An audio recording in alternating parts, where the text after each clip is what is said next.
There was a reason why Paul uses the strongest word in the Greek language to condemn the Judaizers, anathema.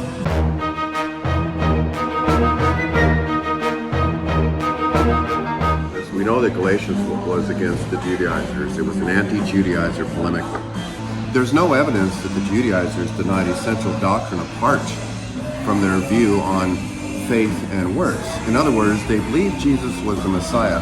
They believed in all the theology of Christ, but there was a reason why Paul uses the strongest word in the Greek language to condemn the Judaizers, anathema, set up before the Lord for doom and destruction, no hope.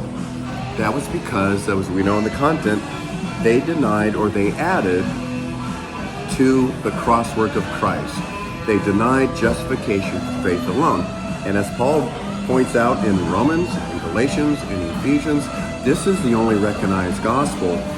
If it was some kind of secondary doctrine, Paul certainly wouldn't devote an entire book to refuting and condemning the Judaizers.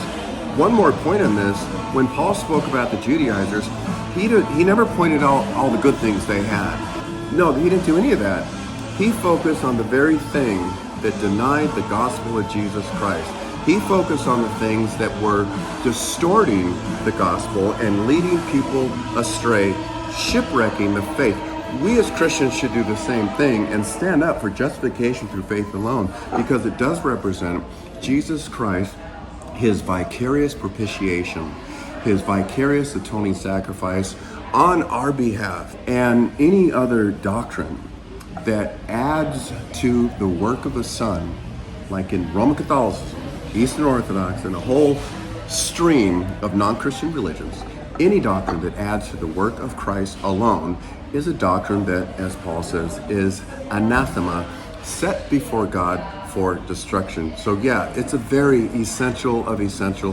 The only recognized gospel is of the Old and New Testament, justification, declaration of righteousness apart from works. Thank you, Dr. Dalcour, and amen.